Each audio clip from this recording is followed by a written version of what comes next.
রমজান মাসের আর একটা বড় নিয়ামত হলো কদরের রাত। আল্লাহ পাক আমার নবী পাককে বলেছিলেন, এ আমার হাবিব, এই রমজান মাসে 30টা দিনের মধ্যে 30টা রোজার মধ্যে একটা রাত আছে কদরের রাত, যে রাত্রে আপনার উম্মত উম্মতি যদি আমি আল্লাহ আমাকে সিজদায় কাটায়, আমাকে রুকুতে কাটায়, আমার জন্য কিয়ামে দাঁড়িয়ে কাটায়, আমার জন্য কিরাতে জবানকে ভিজিয়ে রাখে, আমার তাসবিতে কাটায়, এক কথায় আমার দাসত্ব করে যদি কাটায়, আমি আল্লাহ ওই একদিনের রাতের বিনিময়ে 1000 মাসের ইবাদতের নেকি দান করে দেব। এ যুবকেরা, আল্লাহ নবী বলেছিলেন, আল্লাহ পাক আপনি বলছেন আমার উম্মত উম্মতিরা আগে জান্নাতে যাবে, আমার উম্মত উম্মতিরা তো হায়াত কম পাবে। অন্য নবীর উম্মতেরা কেউ 500 বছর, কেউ 1000 বছর, কেউ 1500 বছর আরো বেশি বেঁচেছে। আমার উম্মত উম্মতিরা হায়াত তো কম পাবে। আল্লাহ তাআলা ইবাদতের কম্পিটিশনে, আমলের মাকামের দিক দিয়ে আমার উম্মতের হায়াত যেমন কম, আমলও তো কম হবে। আল্লাহ তাআলা কি করি আগে জান্নাতে যাবে। আমার আল্লাহ বলেছিলেন, হে আমার হাবিব, আপনি চিন্তা করবেন না, আমি আল্লাহ আপনাকে ভালোবাসি, আপনার খাতিরে আপনার উম্মত উম্মতিদিগকে এমন কিছু কিছু রাত আমি দেব, ওই রাতগুলো যদি আপনার উম্মত উম্মতিরা আমি আল্লাহ আমার জন্য কাটাতে পারে, রুকুতে সিজদাতে তাসবিহে কিরাতে, আমি আল্লাহ আমার ইবাদতে কোরআন তেলাওয়াতে, আমি আল্লাহ তাদেরকে বছর বছর বছর এমনকি লাইলাতুল কদরে 1000 মাসের নেকি দিয়ে দেব। আরো জোরে বলুন সুবহানাল্লাহ।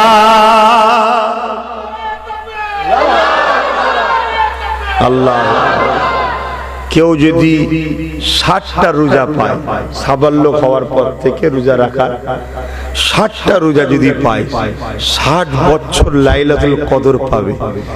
একটা রাত 1000 মাসের ইবাদত, 60টা কথা মাথায় ঢুকছে? কোথায় আল্লাহ আমাদেরকে নিয়ে যাচ্ছে? এটা আমার নবীর খাতির আমাদের জন্য অফার দিচ্ছে আল্লাহ। যেমন এই নেসফুস সাবান, সাবান মাসের 15 তারিখ যে রাত, ওই রাতের ইবাদত আল্লাহ অনেক সম্মান, অনেক গুরুত্ব। একটা রোজা 70 বছরের নফল রোজা রাখার নেকি হয়। জোরে বলুন সুবহানাল্লাহ। কেন এই উম্মত হায়াত কম পেয়েছে, কিন্তু দুঃখের বিষয় আজ এই নেসফুস সাবানের বিরুদ্ধেও লোক আছে, অথচ সেজে আছে এরা মুসলমান। এই রাত 30টা রোজার মধ্যেই একটা দিন ছিল। আমার নূর নবী, দয়ার নবী, কামলিওয়ালা, হাবিবুল্লাহ, রাহমাতাল লিল আলামিনের দয়া সাগরের জোশ মেরে উঠলো। আল্লাহ 30টা রাত আমার বান্দা উম্মতকে কি করে জাগতে হবে আল্লাহ? 30-এর মধ্যে একটা রাত লাইলাতুল কদর পেতে গেলে তাহলে 30টা দিনই তো জাগতে হবে। আজকে করব, কালকে করব না, আর কালকে যদি লাইলাতুল কদর থাকে, কথা বুঝছে? তাহলে আমার উম্মত কি করে পারবে আল্লাহ? এরা তো বড় কমজোর, বড় দুর্বল। কুরবান যাক, আমাদের জন্য হুজুর কত ভাবে, আর আমরা সেই হুজুরের জন্য কিছুই করতে পারলাম না। উপরন্তু হুজুরের দুশমনদের সঙ্গে গলায় গলায় মিলছি এখন আমরা, মুসলমান দাবি করে গলায় গলায় মিলছি। আল্লাহ আমাকে আমাদেরকে হিদায়েত করেন, বলুন আমিন।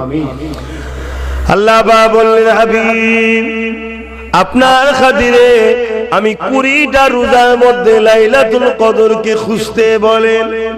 10টা কমিয়ে দিলেন। আমার নবী পাক এই জন্য কখনো রাসূল পুরো 30 দিন ইতিকাফে ছিলেন। যখন প্রথম বলেছিলেন 30 দিনেই কি করেছিলেন? ইতিকাফে ছিলেন। আল্লাহ নবীকে আল্লাহ বললেন 20 দিনের মধ্যে খোঁজো। রাসূল পাক আবার বললেন, আল্লাহ আমার উম্মতি বড় দুর্বল আল্লাহ, ওরা একটানা 20 দিন ইবাদত করতে পারবে না। আল্লাহ পাক কমিয়ে দিয়ে আবার বললেন যাও 10 দিনের মধ্যে খোঁজো। জোরে বলুন সুবহানাল্লাহ, আরো জোরে বলুন সুবহানাল্লাহ। নারী দিবে আমার রাসূলুল্লাহর জন্য আমরা সহজ পেয়েছি। আবার এই 10 দিনের মধ্যে থেকে বেজোর রাতগুলো 21, 23, 25, 27, 29, 5টা রাত যুবক কাটাতে পারবে না আল্লাহর মসজিদে? হ্যাঁ, এই 5টা রাত দুনিয়া ভুলে গিয়ে বাদ মাগরিব মানে মাগরিবের নামাজের সঙ্গে জয়েন্ট হলে আর সেহেরি খেয়ে ফজরের নামাজ পড়ে মসজিদ থেকে বেরোলে 5টা রাত। যদি মসজিদে নাও পাও ঘরে 5টা রাত, কারণ এই 5টার মধ্যে কোন রাতটা আল্লাহু আলাম, আল্লাহ ভালো জানে। তবে বেশিরভাগ উলামারা বলেছেন 27 রাত, যদি না হয় 100% তো শিওর নয়, আনুমানিক করে বলেছে।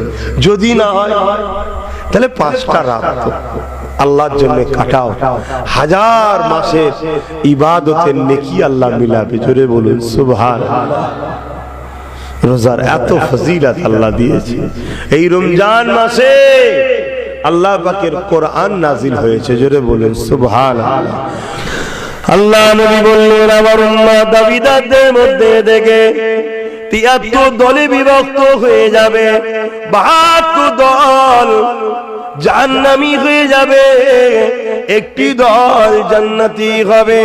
সাহাবা হুজুররা বলতে লাগলেন ইয়া রাসূলুল্লাহ হাবিবাল্লাহ, ওই 72 দলে কি নামাজ রোজা দাড়ি টুপি থাকবে না? আল্লাহ নবী বললেন থাকবে। তাদের দলে তো কোরআন শিক্ষা, হাদিস শিক্ষা, আলেম থাকবে, দাড়ি থাকবে, টুপি থাকবে, মুফতি থাকবে, মাওলানা থাকবে, সবই থাকবে। নামাজ থাকবে, রোজা থাকবে, মসজিদ থাকবে, মাদ্রাসা থাকবে।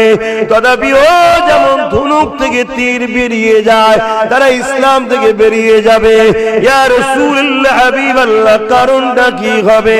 আল্লাহ নবী বললেন তাদের অন্তরে সব থাকবে, আমি রাসূলুল্লাহ আমার খাইয়া থাকবে না, আমি নবী আমার আদব আমার প্রেম থাকবে না। এই জন্য আল্লাহ পাক কিয়ামতের দিনে তাদের নামাজ, তাদের দাড়ি, তাদের টুপি, তাদের কেরাত, তাদের রোজা, তাদের হজ, তাদের ইলমকে নিয়ে আল্লাহ তাদের মুখে ছুঁড়ে মারবে, যা মারাউন কোন জাহান্নামে যা। আমি আল্লাহ আমার বন্ধুকে যখন তোরা ভালোবাসতে পারলি না, আমি আল্লাহ আমিও তোদের নাজাত দেব না। খুব ভালো করে বুঝলেন। অপরদিকে আরেকটা লোক রাসূল রেখে নামাজ রোজা দাড়ি টুপি সব করেছে, আল্লাহ তাকে বেহিসাব জান্নাত দেবে। জোরে বলুন সুবহানাল্লাহ। আর আরো একটা লোক ঈমান আছে, হালকা বয়সে দাড়ি টুপি নামাজ রোজার একটু ঘোটালা করে ফেলেছে, গন্ডগোল করে ফেলেছে। শুনছেন তো নাকি? একটু বয়স হওয়ার পর পরিবর্তন হয়েছে, তওবা তিল্লা করেছে। আল্লাহ চাইলে একে মাফও করে দিতে পারে, আর যদি মাফ না করে, যদি ধরে, জাহান্নামে দেবে। যতদিনের পাপের মেয়াদ হবে আযাব খেটে ঈমান থাকার জন্য জান্নাতে আসবে। জোরে বলুন সুবহানাল্লাহ। বুঝতে পারছে?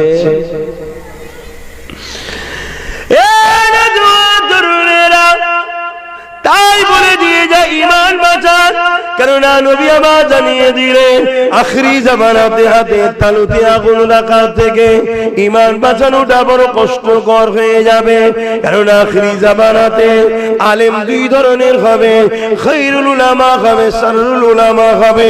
আখরি জামানাতে মসজিদ 2 ধরনের হবে, মাদ্রাসা 2 ধরনের হবে, মুসলমানও 2 ধরনের হবে। এক ধরনের মসজিদ মাদ্রাসাতে নামাজ রোজা দাড়ি টুপি টুপি সব থাকবে, রাসূলুল্লাহর আলোচনা পাওয়া যাবে না। বছরে 52টা জুম্মা হয়, মসজিদে দাঁড়িয়ে দাঁড়িয়ে ইমাম বক্তব্য দিয়ে যাচ্ছে। আরে কোনদিন ইমামের মুখে শুনলাম না আমার নবী মেরাজে গেছে, চামড়া চোখে আল্লাহকে দেখেছে।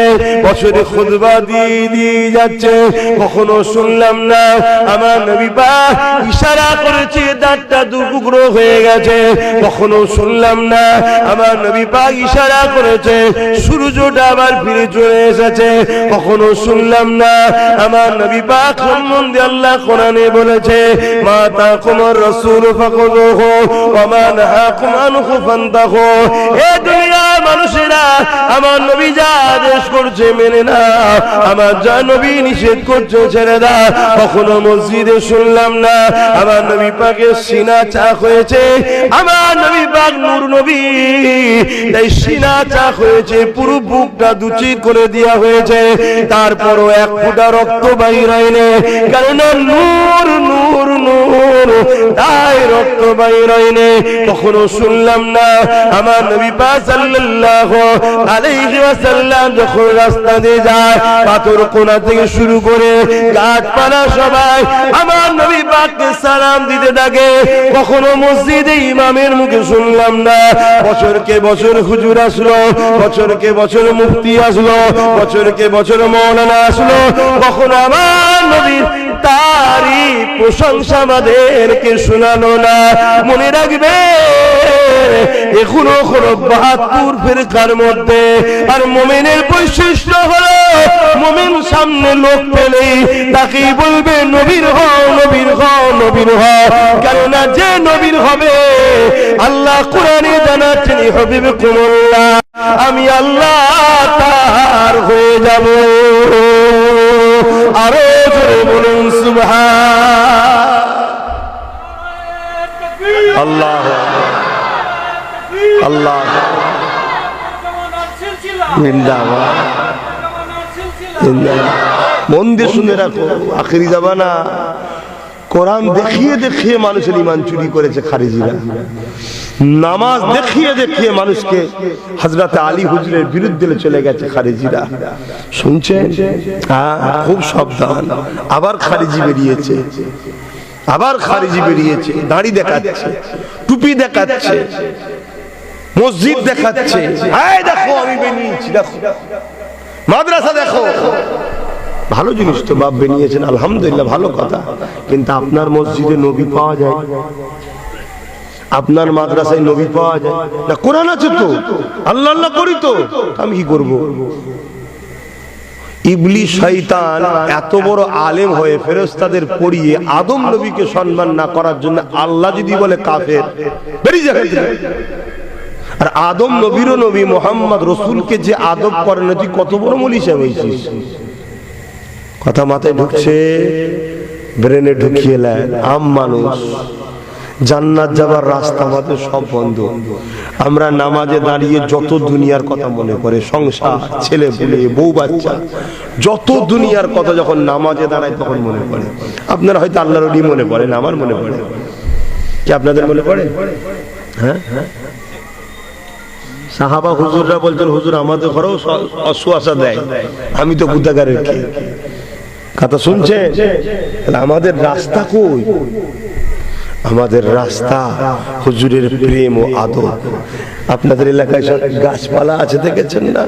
প্লাস্টিকের গাছটা দিয়েই বলছি, দেখুন এই যে সব পাতা ডাল সব রয়েছে না, আমাদের এলাকায় গাছপালা আছে, ডাল পাতা টাতা সব আছে। কেউ যদি একদিন উঠে গিয়ে ওই ডাল পাতা পাতাগুলো কেটে দেয়, গাছটা কি মরে যাবে? কথা বলো, কেন মরবে না? ওর মূলটা এখন আছে, ঠিক না বেটি? আর মূল থাকার জন্য দেরি হলেও ডালপালা আবার গজাবে না, গজাবে না, আবার পাতা হবে, আবার ঝাঁকড়ি হবে, তাই না? কিন্তু আর একজন বললো ডালপালা কাটিস নি, লোক দেখতে পেয়ে যাবে। গাছের গোড়ায় বসে গাছের দরদি সেজে গরম পানি দে, মূলটাকে মেরে দে। আর মূল যখন মেরে দেবে গাছটার কিছু হবে জনমের মতো শেষ। তাই ইসলামের দুশ্মনরা দেখছে মুসলমানকে কোনো দিক দিয়ে হারানো যাবে না যদি এদেরকে মূল না মারা যায়। শুনছেন না? ওর ডালপালা কেটে দিবি, দুদিন পরে আবার তওবা তিল্লাহ করবে, আল্লাহকে হিদায়াত করে দেবে, নামাজি রোজাদার হাজি গাজি হয়ে যাবে। শুনছেন না? অতএব ডালপালা কাটতে যাস না, নামাজের বিরুদ্ধে যাস না, রোজার বিরুদ্ধে যাস না, এসব বলতে যাস না, তাহলে দেখা দেখি হয়ে যাবে, ঝগড়া লেগে যাবে। মহব্বতের পাশে বস, দাঁড়িয়ে রাখ, মুফতি সাহেব, মৌলানা সাহেব, ইমাম সাহেব, পীর সাহেব সেজে ঢোক, ঢুকে গিয়ে সহি হাদিসের নামে মৌলানা মুফতি সেজে গুড়া কাট, নবী মরে গেছে বল, নবী আমাদের মতো মানুষ বল, নবী শাফাত করতে পারবে না বল, নবী পাকের নাকি অক্ষর জ্ঞান নেই, আবাতা নাকি নবী পড়তে পারে না, নবী নাকি কোনটা আলিফ কোনটা বে চিনতেন না, নবী পাক সাল্লাল্লাহু আলাইহি ওয়াসাল্লাম ইলমে গায়েব জানে না, নবী পাক সাল্লাল্লাহু আলাইহি ওয়াসাল্লাম নাকি অন্তরের খবর জানে না, ইয়া রাসূলুল্লাহ বলা যাবে না। এদেরকে শিখা নবী 40 বছর বয়সে নবুয়ত পেয়েছে, তার আগে নবী ছিল না, এমনি মানুষ ছিল, এমনি মানুষ। নবী হয়েছে 40 বছর বয়সে, তার আগে নবী ছিল না। এগুলো শিখা, এগুলো যেই আম মুসলমান মানবে অমনি কাফের। শুনছেন না? শোনেন না?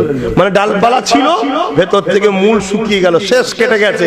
এবার ওই ডালপালার নামাজ থাকার পরও সুদ খাবে, নামাজ থাকার পরও ব্যাটার বেঁধে পণ নেবে, রোজা করার পরও ওই ইফতার পার্টিতে গিয়ে কাফের নেতাদের সঙ্গে বসে ছেলে মেয়ে একসাথে গুতোগুতি করবে। করছে না? করে না? এসব বেঈমান হয়ে গেছে, ইমানই নেই। এ কথা খারাপ লাগছে? দেখেন বাপ, তাহলে ছেড়ে দিই আমি, কেন আমি এইসব কথা বলা লোক ভাই। তাই বাংলার মানুষকে বলে যাব, তোমাদের জন্য সরল রাস্তা হলো আল্লাহ পাক যিনাকে জামানার মুজাদ্দিদ করেছে, উলিল আমর করেছে, ইমাম মেহেদী আলাইহিস সালাম আসার আগ পর্যন্ত জামানার মুজাদ্দিদের ঝান্ডাকে ধরে রাখে। ইমাম মেহেদী আলাইহিস সালাম যখন আসবে অবশ্যই তিনার কাতারে আমাদেরকে বেঁচে থাকলে দাঁড়ানোটা বড় নসিবের ব্যাপার হবে। তবে আবার মেহেদিও মিথ্যা মিথ্যা দাবি করছে, একটু সাবধান থাকবে। শুনছেন তো নাকি? কি ফিতনা, কি ফিতনা। কেউ কেউ আবার মেহেদি দাবি করছে যে আমি মেহেদী আলাইহিস সালাম। মেহেদী আলাইহিস সালাম জাহির হবে কাবা শরীফে। আর মেহেদী আলাইহিস সালাম যখন জাহির হবে তখন এই দুনিয়ায় নেটওয়ার্ক, এই সব স্যাটেলাইট কিচ্ছু থাকবে না, এটাকে মাথায় রেখে দেবেন, কিচ্ছু থাকবে না। সেই পুরাতন দিন ফিরে আসবে, তখন হুজুর জাহির হবে কাবা শরীফে। আসেন মুজাদ্দিদ জামানের কথা শুনে, মুজাদ্দিদ জামানের স্মৃতিতে মাহফিল করেছে আল্লাহ পাক, তিনি আমাদের জন্য মুজাদ্দিদ পরে পাঠিয়েছে।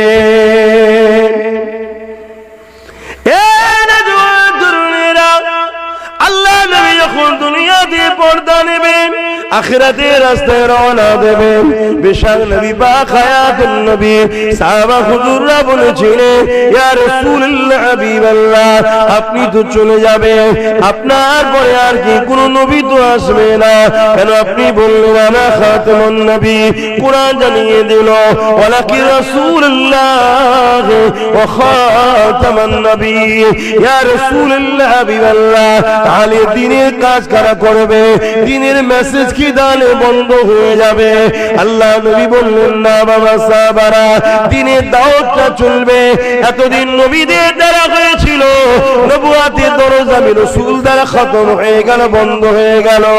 এবারে দ্বীনের কাজ মাইজাদুল আদিনাহা, দ্বীনের জন্য আল্লাহ মুজাদ্দিদদের পাঠাবে। যেমন আল্লাহ নবীদেরকে সিলেক্টেড করেছে, মুজাদ্দিদকে আল্লাহ পাক নির্বাচন করবে, কোন মানুষ পরীক্ষা করে পাঠাবে না গো।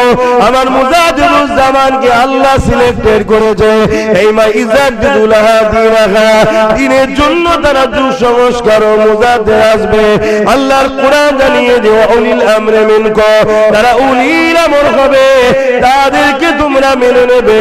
তাই বলে দিয়ে যায়, আপনি আমেরিকায় যান, ফ্রান্সে যান, যান, জাপানে যান, ব্রিটেনে যান, আর আমার হিন্দুস্তানের বিভিন্ন রাজ্যে থাকেন না কেন, মনে রাখবেন আপনার জন্য ইমাম করে আল্লাহ পূর্ব ভারতের মানুষ মুজাহিদুজ্জামানকে পাঠিয়েছে। এই দাদা হুজুরকে মজবুত করে ধরে রাখবে, কারণ আখরি জামানা দাড়ি দেখে, টুপি দেখে, নামাজ দেখে তোমাকে আমাকে কখন বেঈমান করে দেবে তুমি আমি বুঝতে পারবো না। এই বিষয়ে একটা ইতিহাস আপনাদেরকে শোনাই, মন দিয়ে শোনে। এই যুবকেরা, আল্লাহ নবীর হাতে হাত দিলেন আবু বকর সিদ্দিক, আমার নবী পাকের হাতে হাত দিলেন আব্দুল্লাহ ইবনে উবাই, দুজনই নবীর হাতে হাত দিয়েছে। একজনের নাম আবু বকর সিদ্দিক আর একজনের নাম আব্দুল্লাহ ইবনে উবাই, দুজনই আমার নবীকে ইক্তেদা করে নামাজ পড়ে। নবী হলেন ইমাম আর আবু বকর সিদ্দিক মুক্তাদি, আব্দুল্লাহ ইবনে উবাই মুক্তাদি, নবীকে ইক্তেদা করে নামাজ পড়তে লেগেছে। আল্লাহ নবী যখন হজে যায়, আবু বকর সিদ্দিকও নবীর সাথে যায়, আব্দুল্লাহ ইবনে উবাই নবীর সাথে যায়। আমার নবী যখন জিহাদের জন্য যায়, আবু বকর সিদ্দিকও নবীর সাথে যায়, আব্দুল্লাহ ইবনে উবাই নবীর সাথে যায়। আবু বকর সিদ্দিকের মুখে দাড়ি, মাথায় টুপি, পাগড়ি, জুব্বা রয়েছে, আব্দুল্লাহ ইবনে উবাই রয়েছে। আমার নবী কোরআন শিক্ষা দেয়, আবু বকর সিদ্দিক বসে ইলম শেখে আর আব্দুল্লাহ ইবনে উবাই বসে ইলম শেখে। কিন্তু আবু বকর সিদ্দিককে আল্লাহ নবী দুনিয়া থেকে জান্নাতে সার্টিফিকেট দিয়ে দিয়েছে, আর আব্দুল্লাহ ইবনে উবাই কোরআন ঘোষিত জাহান্নামী হলো। শুনছেন কেন ভাই? দুজনই তো নামাজি, দুজনই তো হুজুরের হাতে হাত দিয়েছে, দুজনই তো নবীকে ইক্তেদা করে নামাজ পড়ে, দুজনই তো রাসূলের সঙ্গে হজ করেছে, দুজনই নবীর সাথে জিহাদে গেছে, দুজনই রোজা রেখেছে, দুজনই দান করেছে, দুজনই রাসূলের দরবারে বসে কোরআন শিখেছে। একজন কোরআন ঘোষিত জাহান্নামী, একজন জান্নাতি। কারণ কি? খুব সাবধান।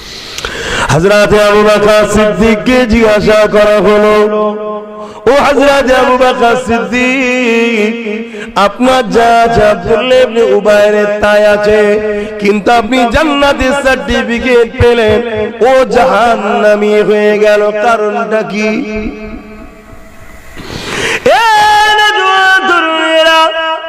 হযরত আবু বকর সিদ্দিক বলেছিলেন, এ আমার নবী সাহাবারা, দুনিয়া মানুষেরা শুনে রেখে দাও, আব্দুল্লাহ ইবনে উবাই যা আছে, আমি আবু বকর সিদ্দিক আমারও তাই আছে। ও নামাজ পড়েছে, আমিও পড়েছি, ও রোজা রেখেছে, আমিও রেখেছি, হজ করেছে, আমিও করেছি, ওর দাড়ি টুপি পাগড়ি জুব্বা আছে, আমারও আছে, ও জিহাদে গেছে, আমিও গেছি, ও নবীর কদমে দ্বীনের জন্য দান করেছে, আমিও করেছি, ও নবীর মাহফিলে বসে আল্লাহর কোরআন শিখেছে, আমি আবু বকর ইলম অর্জন করেছি, শিক্ষা নিয়েছে, এদিক দিয়ে যা আছে আমি আবু বকর আমার তাই আছে, কিন্তু আমার যা আছে ওর তা না।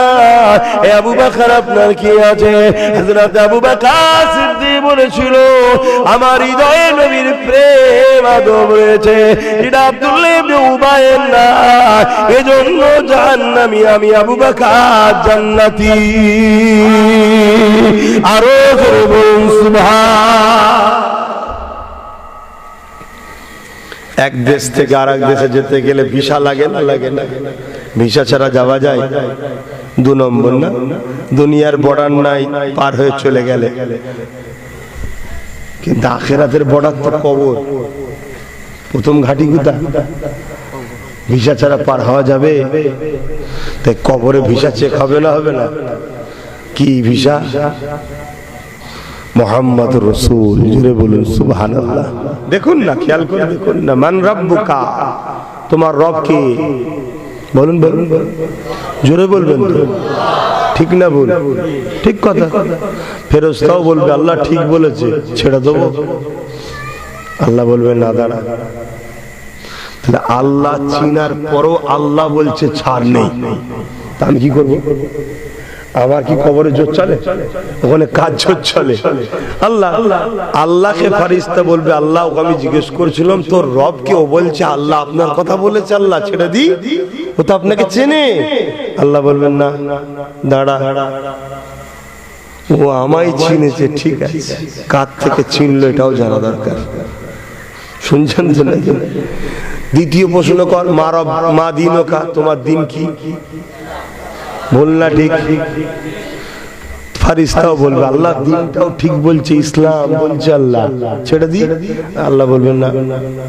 তাহলে রব আল্লাহ চিনেছে বান্দাকে, আল্লাহ ছাড়ছে না। দিন ইসলাম চিনেছে, আল্লাহ ছাড়ছে না। ফেরেশতাকে বলবে নিয়ে আয় আমার দোস্তকে, হাজির কর, করিয়ে বল ইনি হলেন মুহাম্মদ রাসূলুল্লাহ সাল্লাল্লাহু আলাইহি ওয়াসাল্লাম। তাহলে উত্তর তো বলে দিচ্ছে, ইনি কে? মুহাম্মদ সাল্লাল্লাহু আলাইহি ওয়াসাল্লাম বলে দিচ্ছে। তাহলে প্রশ্ন আর কি করবে না? দুনিয়ায় যখন ছিলিস ইনার সম্বন্ধে তোর আকীদা কি ছিল বল। এখন না, এখন তো ঠেলাই পড়লে বিড়ালও গাছে উঠে যাবে। কি বুঝে গেছে বেটা যে কবরে যখন ওনাকে দেখাচ্ছ উনি ভিআইপি বটে। কে আর তো কাউকে দেখায় না, আমার বাপকেও দেখায় না, আমার দাদাকেও দেখায় না। হুজুরকে যখন হাজির করেছে মোরটা তো সহজেই বুঝে যাবে ওই ইনি তো ভিআইপি রে। কি তখন আর চিনে লাভ হবে না, বলবে দুনিয়ায় কিভাবে চিনতিস বল। দাওয়াত তো খুব খেয়েছিস, বছরে 200-300 জলসা করেছিস, ইনার হয়ে কি বলেছিস বল কোন জায়গায়? খুব মসজিদে দাঁড়িয়ে দাঁড়িয়ে দাঁড়িয়ে দাঁড়িয়ে খুতবা দিতে বলো ইনার সম্বন্ধে কি তোমার রায় ছিল বলো, ইনার নিয়ে কি আলোচনা করতে বলো। এই মাদ্রাসার উস্তাদ ছাত্রদেরকে তো খুব পড়াতে, ইনার নিয়ে ছাত্রদের কি শিখিয়েছো বলো। কেন আমার কায়নাত সবকিছুর লক্ষ্য কেন্দ্র বিন্দু আমার বন্ধু মুহাম্মদ রাসূল। জোরে বলো সুবহানাল্লাহ। এই জায়গায় যে পাস তো সে পাস, আর এই জায়গায় যার ভিসা নেই দুনিয়ায় হলে বার করে দেবে, চল যাও যেখানে, ওখানে কিন্তু বের করে দেবে না। ওখানে কানা আর কালা দুই ফারিস্তা দিয়ে মার, আর 99টা সাপ হবে, জাহান্নামের গর্ত হবে। লাও রাসূলকে আমার বলা শখ মিটে যাচ্ছে তো এবারে। আমাদের মতো মানুষ বলে না, বলে না, নাউজুবিল্লাহ বলে। রিসেন্ট করে আরেক দল কাফের বেরিয়েছে, মাফ করবেন খারাপ লিখছেন নাকি আপনারা? কিচ্ছু করার নেই। অনেকে আবার বলে এগুলো হচ্ছে দুমুখো, সব জায়গাটা ব্যালেন্স রাখে, না বিরোধী বলতেও যায় আর না হুজুরের পক্ষে নয় এটাও বলতে চায় না। এরা আবার কিরাম বলে জানেন, যে সবই ঠিক আছে, অত কাফের টাফের বলার কি দরকার, কাফের কাফের কাফের কাফের কাফের বলার। আচ্ছা আব্বাকে আব্বা বলবো না তো কি বলবো ভাই, ভাইকে ভাই বলবো না তো কি বলবো ভাই, হিন্দুকে হিন্দু বলবো, খ্রিস্টানকে খ্রিস্টান বলবো, আদিবাসীকে আদিবাসী বলবো, দলিতকে দলিত বলবো, এই বললে অসুবিধা আছে? সবাইকে সব বললে সমস্যা নেই, কাফেরকে কাফের বললে সমস্যা কিসে? না, ও বেটারও গায়ে লাগে, কেন ও বেটাও কোন একটা অ্যাঙ্গেল হয়তো এই দিকেই ধরা পড়ে। শুনছেন না শোনেন নে? দরুদ শরীফ আল্লাহুম্মা, কি হলো আনতে গেল, দেখতে পেচ্ছেন মানুষ।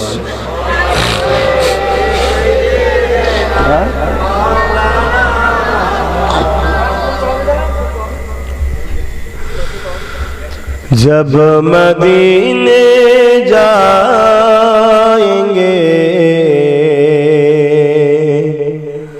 हम मुस्कुराते जाएंगे। आरो जोरे बोलून ना सुभान। जब मदीने जाएंगे हम मुस्कुराते जाएंगे।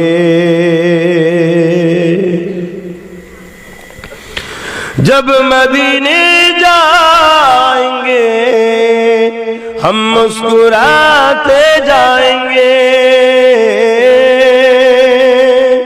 जब वहाँ से आएंगे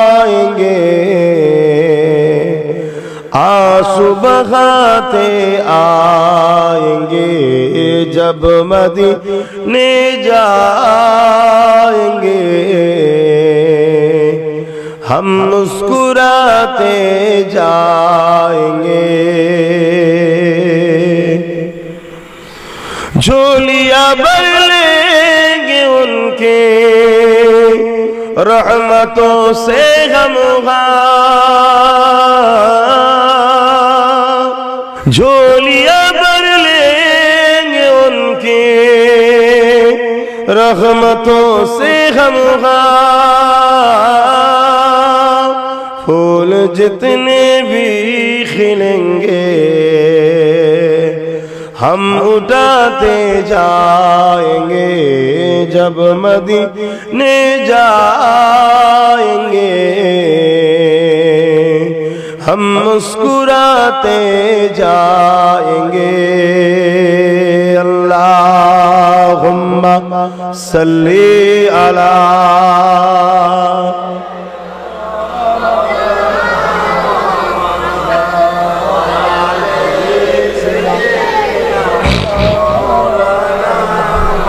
আমার বাপ জানেরা আসেন আমরা একটু ওয়াদা করি ইনশাআল্লাহ আমরা রোজা রাখবো বলুন ইনশাআল্লাহ আল্লাহ কবুল করেন রাখার তৌফিক দেন বলুন আল্লাহুম্মা আমিন রোজা রাখতেই হবে নামাজ পড়তেই হবে তবে শর্ত হলো কি বলুন ঈমান শর্ত কি ঈমান তো ভাইয়েরা আমার নামাজ পড়তেই হবে রোজা রাখতেই হবে মালদারকে হজ করতেই হবে যাকাত দিতেই হবে আমরা রোজার মাসে যাকাত দিই যাকাত কিন্তু সারা বছর দিয়ে যেতে পারে ধরুন হঠাৎ করে একজন গরিব মানুষ আপনাকে এসে বললো বাবু আমার বাচ্চার চিকিৎসা কি ভাইয়ের চিকিৎসা কি আমার চিকিৎসা একটু দেখো না সঙ্গে সঙ্গে আপনি তাকে 10,000 টাকা দিয়ে দিলেন দিয়ে একটা জায়গায় লিখে রাখলেন আপনি যখন হিসাব করলেন করে ওটা যাকাতে বাদ দিয়ে দিলেন হবে সারা বছর যাকাত দেয় কেন যাকাত শতকরা 2.5 টাকা আপনার বিজনেস বা আপনার ইনকামে ওই গরিবের পক্ষে পার্টনারশিপ রয়েছে জোরে বলেন সুবহানাল্লাহ তো যাকাত যখন দেবেন যাকাত দাতার মাথা যেন হ্যাক থাকে লেনেওয়ালার মাথা যেন হ্যাক না হয় তাহলে যাকাত হবে না খুব ক্লিয়ার বলে যাচ্ছি পছন্দ হলে লিন না পছন্দ হয় রেখে দিকে যান আমার বয়ে গেছে আমার ডিউটি পৌঁছে দেওয়া পর্যন্ত যাকাত এটা দান নয় এটা তোমার পার্টনারের অর্থ তোমার কাছে আছে বিজনেস করো না পার্টনারে শতকরা 2.5 টাকা গরিব তোমার পার্টনার আল্লাহ গরিবকে পার্টনার বানিয়েছে অতএব শতকরা 2.5 টাকা গরিবকে দিতে হবে দিবার সময় এই কথাটা বলে দিয়া অতি উত্তম যে ভাই আমি তো আমার মতো করে আপ্রাণ চেষ্টা করে হিসাব করেছি ভাই আশা করছি কোনো ভুল ভ্রান্তি হয়নি তারপরও ভাই মানুষ তো যদি ভুল ভ্রান্তি হয়ে যায় তুমি হয়তো আরো পাওনাদার 2 লক্ষ টাকা হয়েছে যাকাত হয়তো 2,10,000 হওয়ার কথা কিন্তু তুমি ইচ্ছা করে করোনি তোমার ক্যালকুলেশনেই করেছো ঠিকই কিন্তু তারপরেও মনে হচ্ছে 10,000 টাকা বাকি রয়ে গেছে তাহলে এটা তুমি 10,000 টাকা গরিবের হক মারলে তাই তোমার বলে দেওয়া উচিত ভাই যদি ভুল হয়ে যায় তুমি আল্লাহর রাস্তায় মাফ করে দিও ভাই কেন আমি চেষ্টা করেছি ভাই চেষ্টা করে অঙ্ক করে দেখিয়েছি আমার এত টাকা যাকাত হয়েছে কথা বুঝে আসছে সেই টাকার অঙ্ক বলার দরকার নেই কেন বললে আবার বর্তমান সময় অন্য জিনিস হতে পারে আবার অঙ্ক সঙ্গে সঙ্গে করে নেবে যে 2 লাখ হলে কত লাখ টাকা যাকাত হতে কত কোটি যাকাত হতে পারে কত কোটি টাকা হতে পারে এই সব অঙ্ক করে ফেলবে তা থেকে আমি যেটা হয়েছে আপনি আমার প্রতি আর যাকাতের হক প্রথম কারা পাবে বলুন নিজের আত্মীয়র মধ্যে যে গরিব সে আত্মীয়র মধ্যে গরিব তাদের হকটা আগে তাদেরকে দিতে হবে যদি গরিব কেউ না থাকে তখন প্রতিবেশীর মধ্যে কে গরিব আছে খোঁজো প্রতিবেশীর মধ্যে গরিব না থাকলে তখন পৃথিবীর তুমি যাকে খুশি দিতে পারো তুমি যদি মনে করো আমার ব্যস্ততা মানুষ আমার পীরের উপর আমার বিশ্বাস আছে আমার হুজুরকে যে দেব হুজুর আপনি গরিবকে দিয়ে দেবেন সেটা তোমার আর তোমার পীরের মধ্যে বিশ্বাস সে যদি সত্যি পীর হয় দিতে বড় অসুবিধা নেই কেন সত্যিকারের পীর তোমাকে ঠকাবে না কথা মাথায় ঢুকছে না ঢোকে না ক্লিয়ার বলছি কেন তোমার মালের হিফাজত আল্লাহ নেবে যদি তুমি যাকাত দাও আর যাকাত যদি না দাও তোমার মালের হিফাজত আল্লাহ করবে না। হঠাৎ করে ধ্বংস হয়ে গেলে আফসোস করে করে মরতে হবে। তাই যাকাত যেন ঠিকভাবে দেওয়া হয়। 2.5% যাই যাক, 50% না চলে যায়, এটা মাথায় রাখবে। তো যাক, আজকে যে বিষয়, আমি বিষয়ের উপরে একটু সংক্ষেপে আলোচনা করা দরকার, কেন আমরা এই সুযোগগুলো পাই না। আমি বেশিরভাগ জায়গায় গেলে আমার নবীকে নিয়ে আলোচনা করি, আপনারা প্রায় শুনেছেন। কেন করি? সবকিছুর মূল আল্লাহ মুহাম্মদ রাসূলকে করেছে, জোরে বলুন সুবহানাল্লাহ।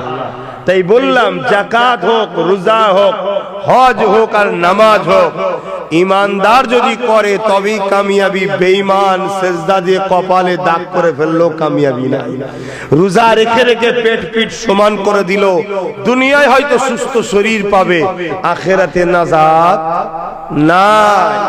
হজ করে করে যদি তোমাকে আরব সরকারও চিনে যায় যে প্রতি বছরে তো বেটা আছে, অনেক ইনকাম হচ্ছে দ্বারা, এমনকি মাতাবে হাতেমের মধ্যে কাবার যেটা অংশ, ওর মধ্যেও যদি সেজদায় পড়ে গিয়ে তুমি কানতে কানতে মারা যাও, রাসূল যদি দিলে না থাকে তোমাকে চির জাহান্নামে ঢুকতে হবে, বেরোবে না।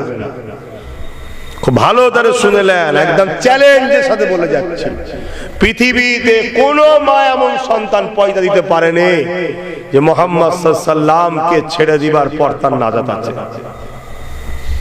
কোন নবী আলাইহিস সালাম তাদের থেকেও আল্লাহ আমার নবীর মিশাক নিয়েছে, সাক্ষী নিয়েছে। হে নবীরা বলো আমার বন্ধুকে তোমরা ঈমান আনবে কি?